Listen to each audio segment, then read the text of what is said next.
I'm leaving you, he said. And I've already sold the condo. Chloe and I are moving to California. His voice came through the speaker with a calm cruelty that felt rehearsed. I could even hear him chuckle, like it was some inside joke I'd failed to catch. I didn't scream. I didn't beg. I just said, "Understood. My name is Lauren Blake, 48 years old, senior commercial negotiator for an international logistics firm. I've spent the past 2 decades dissecting contracts worth millions, sniffing out hidden clauses, outmaneuvering CEOs, and protecting corporate interests in volatile markets." Ironically, I hadn't applied that same vigilance at home. The call came on a Wednesday night, 9:42 p.m. Singapore time. I had just wrapped up a lease negotiation for a European client. My phone lit up with Andrew's name, my husband of nearly 15 years. I expected a quick "how's the trip?" Instead, I got served a betrayal. Our condo in Charleston, the one with the hand-painted tiles from Lisbon, the balcony we decorated together during lockdown, he'd sold it. Just like that. Said the buyer was moving in next week. That I could stay at a hotel when I returned. "I left some of your clothes in storage," he added, like he was doing me a favor. I stepped out of the restaurant, heels clicking against wet pavement, heart pounding but face steady. He thought I'd shatter. He thought I was soft. What he didn't know, what he never really understood, was that I read everything. I never signed blind. A year ago, I transferred the property into an irrevocable trust, naming myself sole trustee. Andrew had signed off on it, distracted by some online investment scheme he thought would make us rich. I told him it was for refinancing. That wasn't a lie. Just wasn't the full story. After we hung up, I returned to my hotel. No tears. Just silence and static. The kind of numbness that comes after a smoke alarm's been wailing for too long. I opened my laptop and typed 2 emails. One to Elena Ruiz, my real estate attorney of 12 years. The other to Rachel, my Charleston title agent. Subject: urgent, fraudulent property transfer attempt. Then I sat by the window and watched the Singapore skyline flicker in the glass. I thought of all the times I'd coached clients through messy exits, the scripts I'd written for others to protect their futures. I never imagined I'd be reciting those lines for myself. Andrew thought he'd outplayed me. But the truth? He had no idea who he'd just betrayed. And I was about to remind him why I win for a living. I didn't sleep that night. Instead, I organized files digitally, emotionally, labeled folders, flagged documents, created a paper trail. I also packed. I had no plans to let Andrew think I'd been caught off guard. The next morning, I called Brian Archer, my financial attorney. "Andrew just tried to sell a property he doesn't legally own," I said flatly. "It's in the trust we set up last year." Brian didn't ask questions. Just said, "Send me the updated title and the trust deed. I'll take it from there." Next, I called Monica, our family banker. I asked her to flag all joint account transactions and initiate a security review. She hesitated politely. "Mrs. Blake, may I ask, should we freeze the shared accounts?" "Yes," I replied. Effective immediately. By the time I boarded my flight home from Singapore, Andrew's access to our finances was a memory. But what kept gnawing at me wasn't the condo or even the betrayal. It was the audacity. He hadn't just left me. He tried to rob me on his way out, smiling. 15 hours later, I landed in Charleston. I didn't go home. I checked into the downtown Hilton and spent the evening reviewing credit card statements, utility bills, and flagged purchases. That's when I saw it. A $4,800 wire transfer to a business called PulseCore Ventures. I dug deeper. Filed in Delaware. Business partners: Andrew Blake and Chloe Winters. Personal trainer. 28. Instagram full of abs and smoothies. So this wasn't just a messy exit. This was calculated. They were starting a business with my money and trying to flip the condo as seed capital. I leaned back in the hotel chair, phone in hand, rereading the bank record over and over. And then for the first time since the call, I smiled. Not from happiness, but from the clarity of knowing what I had to do. I emailed Brian again. Subject line: fraud. Urgent legal strategy required. Attached were screenshots, transaction records, and the PulseCore documents I'd pulled from the state registry. Within 10 minutes, he replied with a single line. He stepped over a legal cliff. Let's catch him before he realizes. That night, I ordered room service and poured myself a glass of wine. I thought of all the women I'd watched over the years, friends, colleagues, blindsided by betrayal, disarmed by their own trust. Not me. I don't play victim. I play the long game. And Andrew was about to learn that taking what's not his came with a cost. The next morning, I paid a quiet visit to the county recorder's office. The clerk, a woman named Tanya with a soft drawl and a sharp eye for paperwork, confirmed what I suspected. A quitclaim deed had been filed just days earlier, transferring the condo to a newly formed LLC. The signature on the seller's line? Mine. Except of course it wasn't. Forgery, I said. Tanya raised an eyebrow. Want me to flag it? Immediately. And please note that the property is held in an irrevocable trust. I'll email over the documents. She nodded unfazed. Charleston wasn't new to schemes wrapped in real estate. From there I drove to the condo. Andrew's car wasn't there, but hers was. A red BMW coupe, parked diagonally, license plate frame that read, "Good vibes only." I let myself in with my key. Boxes were stacked in the living room. Paint swatches lined the wall. And sitting on the velvet sofa I had imported from Italy was Chloe Winters, tanned legs curled beneath her, sipping something green from a glass bottle. She didn't notice me until I was 5 steps in. "Oh, hi," she said, blinking. I didn't smile. "You're trespassing." She stood quickly, bottle wobbling in her hand. Andrew said. He said this place was his now. That you signed it over. That I what? I asked calmly. Willingly gave up a $2 million property I purchased and protected? She swallowed hard. He said it was already sold. I stepped closer. Let me explain something to you, Chloe. I am the sole trustee of the Blake Living Trust. That means this condo has been legally untouchable for over a year. You and Andrew tried to sell what neither of you owns. Her mouth opened and closed, like she was deciding between crying or calling someone. Don't worry, I added. Your name isn't on anything. Yet. But I suggest you pack your things and leave before it is. She grabbed her purse and bolted. Later that afternoon Brian called. The shell company Andrew used? Traced to a Delaware registry. Chloe's name's not on it, but her brother's is. The buyer and the seller same family. Classic fraud. I nodded to myself. He's trying to lowball his own home, buy it back under an alias, then flip it once the dust settles. I've seen it a dozen times in corporate cases. Never thought I'd see it in my own life. Brian sighed. I've already contacted the DA's office. If you want to press charges, we're in position. I looked around the condo. The city lights just beginning to shimmer across the bay.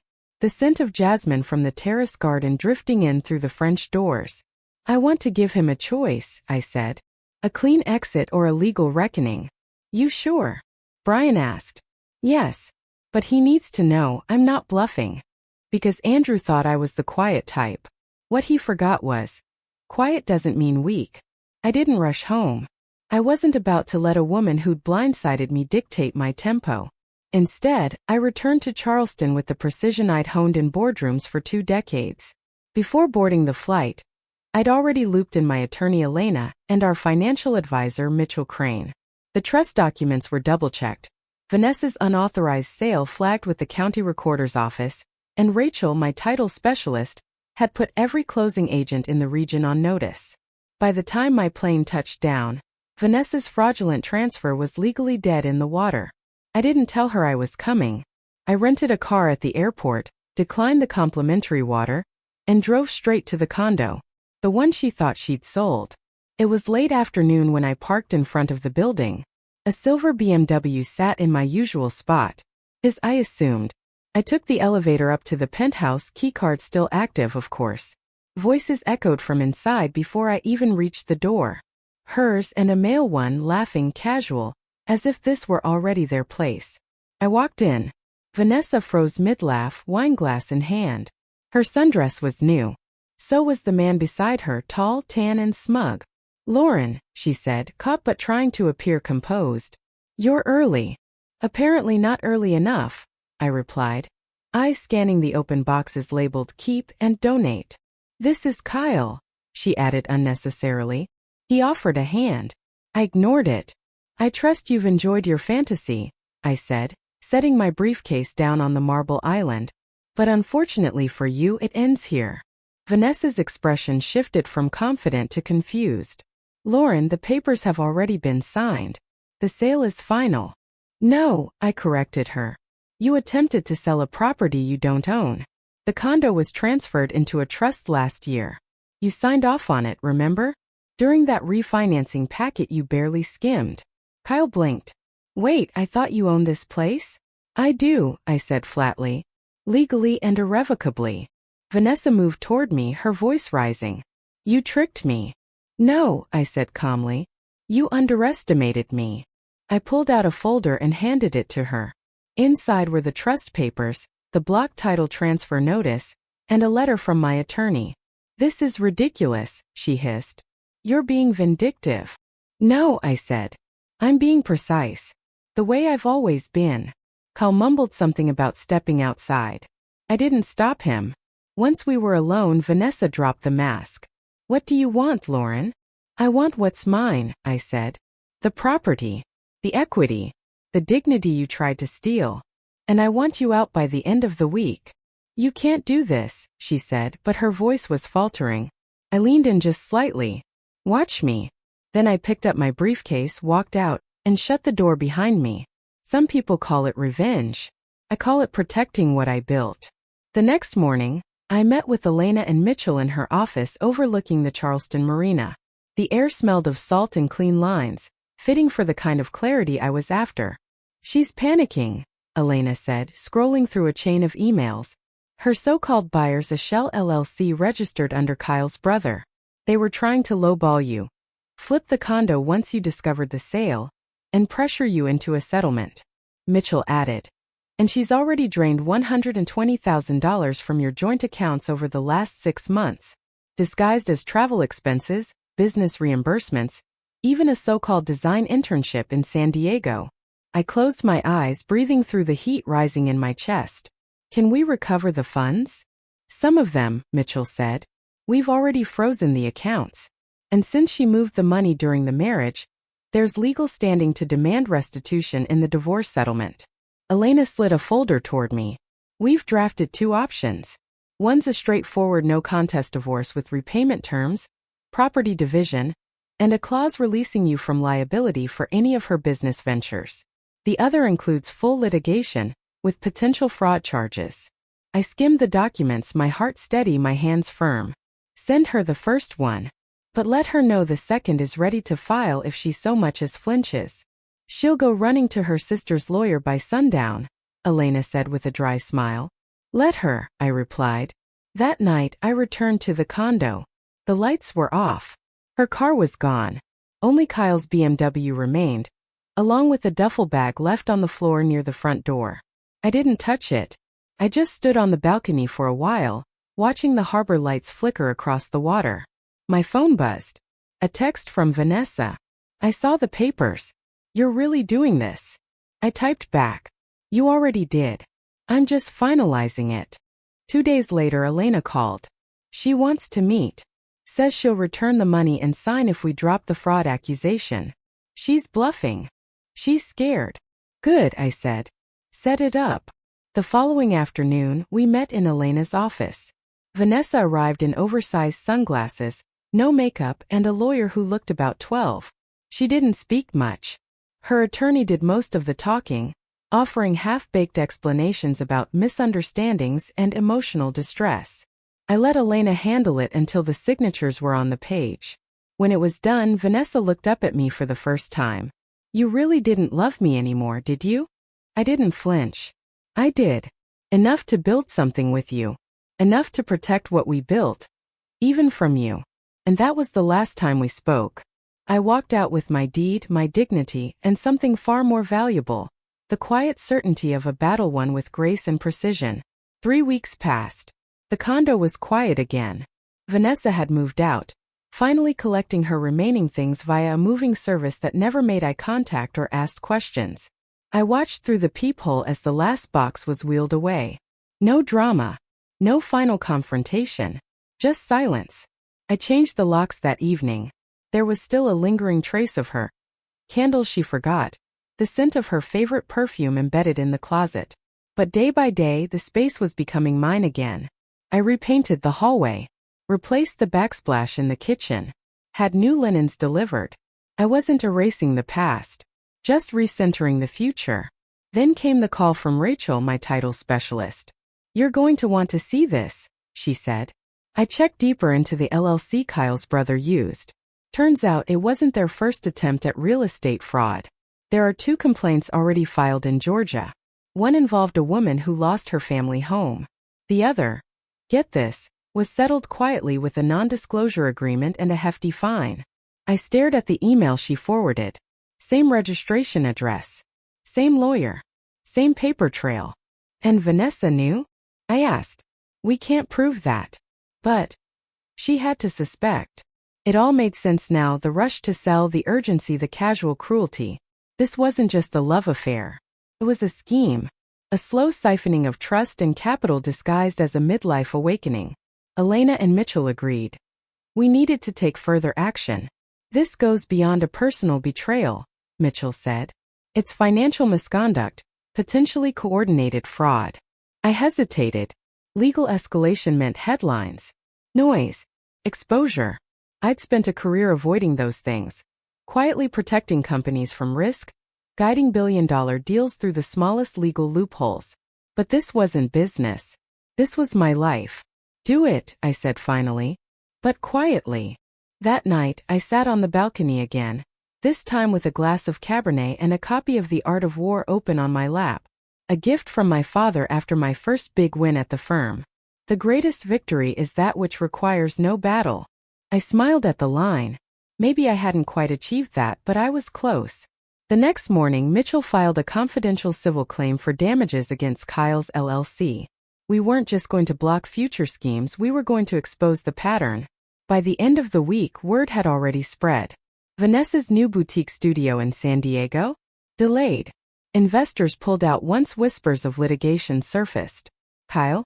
Last I heard, he was trying to secure funding from an angel investor, who turned out to be an undercover financial watchdog. Justice wasn't always swift, but it arrived all the same. And me? I started taking long walks in the early morning, coffee in hand, headphones playing jazz, the harbor breeze curling around my coat. I wasn't healed, not yet, but I was unbroken. 6 weeks after the call that ended my relationship, I stood before the Charleston County Courthouse, watching the traffic drift by on Meeting Street. In my hands was a finalized settlement agreement, legally binding, civil, and thorough. Mitchell had done good work. Vanessa had signed 2 days ago, through her new attorney. There were no handwritten letters, no dramatic outbursts. Just a scrawled signature on the last page, detached and cold. The settlement gave me full ownership of the condo, reimbursement of $82,000 in misappropriated funds, and a signed affidavit distancing her from the LLC's actions. In return, I waived the right to pursue further criminal charges. I'd taken the high road, but only because it still led uphill. A week later, Rachel called again. "One of the title companies you flagged forwarded us a list of other properties that LLC had attempted to purchase. We're seeing a pattern, same financing structure, same last-minute wire transfers, always with a woman on the title, until she wasn't. Vanessa wasn't the first. Maybe not even the 5th. It made me sick to my stomach, but it also affirmed one thing. I had stopped it. I'd broken the cycle, at least for myself, and maybe for the next woman who might have been targeted. That weekend, I took a drive out to Folly Beach alone. It was cold and gray. Not the kind of beach day for tourists, but I liked it that way. The waves were unrushed, steady, predictable. I brought along a notebook, something I hadn't used since grad school, and began sketching out a list. Not of goals or resolutions, but of things I'd let go of. One by one, I wrote them down. The need to prove I was lovable. The fear of starting over at 48. The belief that quiet meant safe. The instinct to overlook red flags for the sake of peace. When I finished, I turned the page and wrote one line at the top. Now what do I want to build? Not just a house or a new investment, but a life. One that didn't revolve around protecting assets or avoiding mistakes. One that welcomed risk, but on my terms. Back at the condo, I stood by the balcony and watched the golden wash of evening light slide over the city. I'd lived through something that should have broken me, and instead I felt clear. Not bitter. Not triumphant. Just clear. The next day I called Elena and asked about setting up a new trust. Not for real estate this time, but for a mentorship fund, one that would help young women entering commercial negotiation navigate the sharks without losing their sense of self. I hung up the phone and smiled. Vanessa had tried to rewrite the story of my life without me, but I was the one holding the pen now,